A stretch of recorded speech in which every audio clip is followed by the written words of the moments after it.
Good morning. Summer is traditionally a quiet time in politics, but lately things have been getting a little hot. Joining me to discuss everything from Bob Stefanowski's lost bid to get the independent party's endorsement and his subsequent lawsuit to Leora Levy's unexpected victory in the primary after getting a Trump endorsement is our political panel. Susan Raff, of course, is Channel 3's chief political reporter. Dan Haar is associate editor and columnist for Hearst, Connecticut Media. And Ibong Udoma is senior political reporter at WSHU Public Radio. Thank you all for being with me.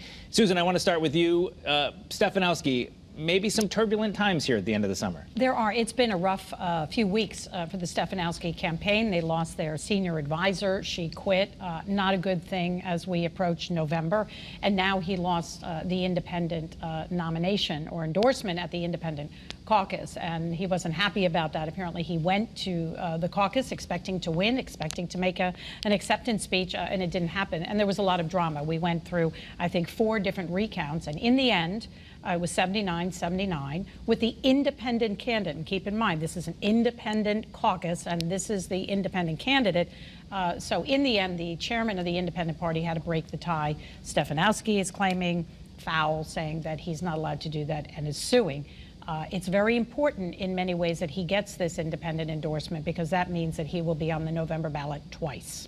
I want to turn to you, Ibong. Let me ask you about the independent party endorsement. Obviously, the fact that we're talking so much about it means it's a big deal. Do you think that second ballot line is worth this much conversation here at the end of August? Absolutely, because if you remember, 4 years ago, the governor won the election with 49% of the vote, and Stefanowski had 47% of the vote. And that was with the help of the independent line for Stefanowski and the working families line for the governor. And so it's going to be close again this year, and Stefanowski needs to get every vote he can. And that's why he's fighting so hard to get the independent party vote. But it's a problem for him, because he's a Republican trying to get the line of another party that has its own candidate. So it's going to be interesting to see how this plays out. And we do know the governor, of course, is going to be on the working families line, but they don't have a candidate. So that's kind of a different thing. Dan, tell me about just what's going on with the campaign, leadership changes. I mean, it seems late in the game to have this much turmoil for Stefanowski. Is he in trouble? It's generally an indication that either his fundraising or his internal poll numbers or both are down. You don't make big changes in the middle of the horse race like that, even in summer. Certainly not in the fall. If you see it in the fall, you know, that's a bigger problem. But he does have some points to make. He has what I think seems to be a pretty good legal question, not necessarily a strong case, but a good question. How can it be that the chairman of the independent party voted twice? He voted once as a member of the party and once to break the tie. They also didn't have him on the ballot, even though he had gone through steps to be on the ballot. There were problems with that. The problem is optics. A lot of the issues with these things are optics. How does it look that he has to go to fight to get on the ballot that he should have been on automatically, because he wants to send a signal that he's holding the middle in the way that Lamont is sending a signal that he's holding the entire Democratic coalition together?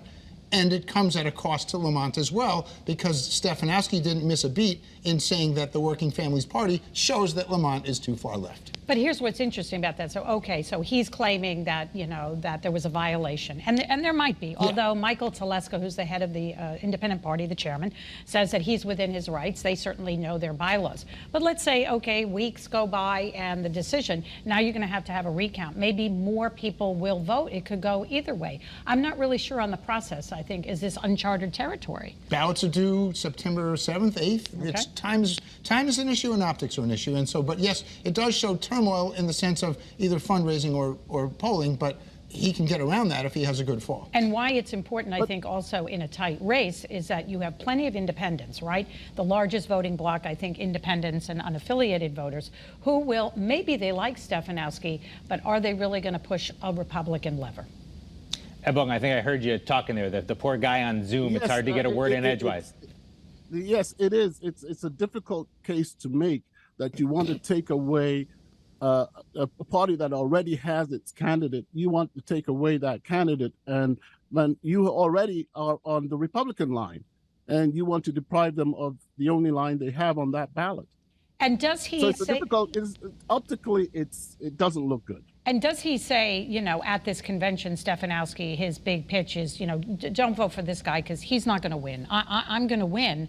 But the reality is we have an independent candidate and an independent primary, and he's a valid candidate. We also have a wild card in the Griebel-Frank party that tried to rename itself Save America Movement and can't, but they still have the right to a ballot position and haven't picked a candidate. It will not be Bob Stefanowski. Conceivably, could it be Lamont? All right, we'll see. I want to just ask you quick before we move on to the Senate. You were with Bob Stefanowski this week. He was talking about the state pier and overruns on costs there. Is he just trying to find something that'll resonate with voters? Where is he messaging?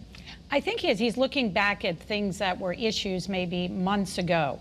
Some of it may be inside baseball with school projects. As far as the state pier, I mean, there's a significant cost overrun there, about $150 million.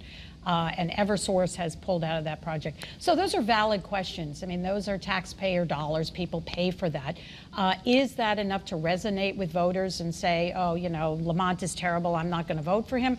I'm not so sure. I just think right now Stefanowski's got some bigger issues, and I'm not sure that he has a lot of traction. I would push back a little bit on that and say that there are 4 separate things that Bob Stefanowski is saying are scandals. They're not all scandals, but things that are saying, and there could be traction in that. I think that with the economy doing way better than the Republicans claim, they're losing that as an issue. So right, to your point, not every project that has cost overruns is a scandal. Well, there were some contracting issues in the state pier, and you have North Haven, you have, it starts to add up, and that's their hope. All right. Ebong, I want to turn back to you. Talk to me about Lamont the Senate race. That by saying, look, there's development going on in New London right now. Houses are being built in New London right now, all because of the state pier.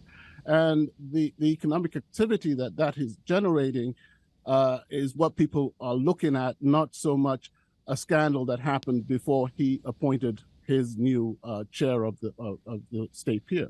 Ebong, I was just going to ask you, the Leora Levy-Blumenthal race, where does that stand right now? What's your take on that? It's going to be an interesting race because we have Richard Blumenthal, whose approval rating is much lower than it was before, but Leora Levy is going to have an uphill task here.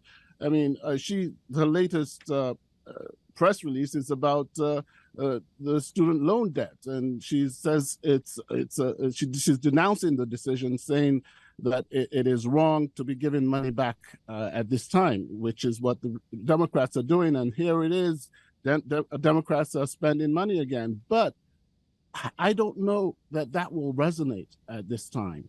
Dan, do you think that a candidate who is going far right, maybe that's a different tact from Republicans of the past who always tried to play to the middle? Is this something that may have some traction for Leora Levy? Well, the Republicans haven't had a statewide win in 16 years, so why not try something? Do I think it'll work? No, absolutely not. But what they have been doing has not worked. What might possibly work is to develop candidates who actually have experience in politics and who are moderates. Oh, I don't know, maybe Themis Claridis, and find a way to make her win a primary. That might have worked, but it didn't. So yes, this is a tack that, if you look at what Ebong said about Leora Levy's statement, it wasn't just that she opposed student loan debt forgiveness. Lots of people oppose it. I'm uncomfortable with it. Everybody is. It's a problem. Not for everybody. But it's the way she said it. She said it with this knife edge that says, don't help people.